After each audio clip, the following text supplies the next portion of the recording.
Sejam bem-vindos a mais uma aula aqui no canal do Engenheiro Funcional. Continuando nossa playlist de cálculo 1, na aula de hoje nós vamos falar sobre máximos e mínimos. Então, vamos lá e vamos ao vídeo. Começando nossa aula aqui de máximos e mínimos, nós vamos introduzir aqui o que é máximo absoluto, mínimo absoluto, máximo relativo e mínimo relativo.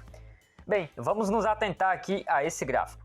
Veja aqui o maior montinho de todos. Esse maior monte de todos aqui, ele é o máximo absoluto. E esse menor montinho aqui de todos, ele é o mínimo absoluto. Ah, mas você explicou aí o maior e o menor e esses montinhos aí menores e maiores nesse meio. Bom, esses montinhos maiores e menores aqui, como nós podemos ver, esse primeiro aqui e esse outro aqui, eles vão ser o máximo relativo. E esses menores aqui, como no caso aqui nós só vamos ter um aqui, esse aqui vai ser o mínimo relativo. Vejam que aqui eu expliquei um caso particular de máximos relativos, máximos absolutos e mínimos absolutos. Mas se você tiver um gráfico e você quiser determinar esses máximos e mínimos, você vai ter que fazer o seguinte, você vai ter que descobrir os pontos críticos. E esses pontos críticos, eles são o quê? Eles são quando a nossa f' de x ela é igual a zero, ou então a nossa f' de x ela não existe. Mas eles são apenas suspeitos, pois às vezes nós encontramos aqui o nosso ponto crítico e ele nem é máximo e ele nem é mínimo.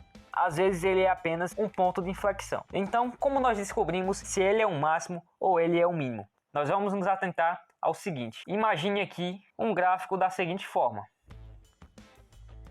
Isso aqui, ele vai ser o nosso ponto de máximo. E a derivada nesse ponto aqui, a derivada f' de x, ela vai ser igual a zero. Mas veja o seguinte, esse nosso gráfico aqui, ele tem uma subida, ou seja, ele é crescente, e depois ele tem uma descida, ou seja, ele é decrescente. Sendo assim, a nossa derivada aqui, no nosso ponto x aqui, ela é um ponto de máximo. Já o ponto de mínimo, ele vai ser bastante semelhante. Vamos esboçá-lo aqui.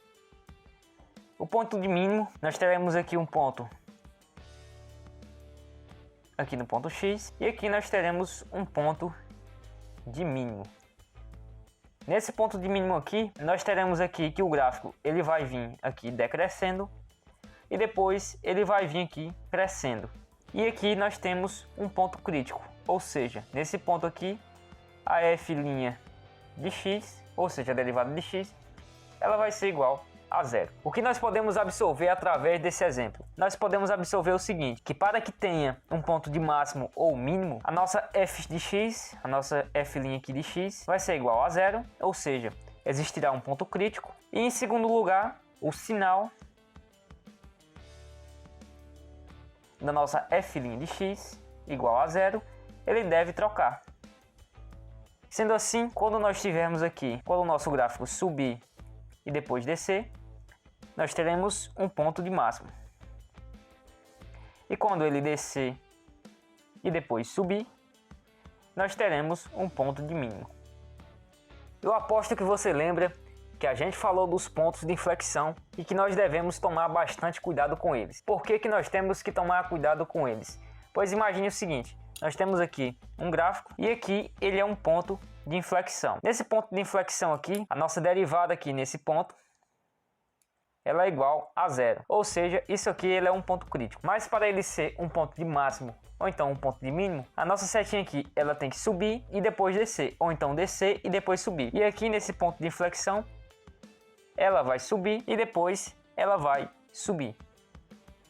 E essa aqui ela é conhecida como uma inflexão vertical. Caso seja uma inflexão horizontal, dessa forma aqui, nós temos aqui o nosso ponto crítico, ou seja, o nosso f de x igual a zero. E nós temos aqui que a nossa derivada aqui nesse ponto, ou seja, a nossa reta tangente, é dessa forma aqui.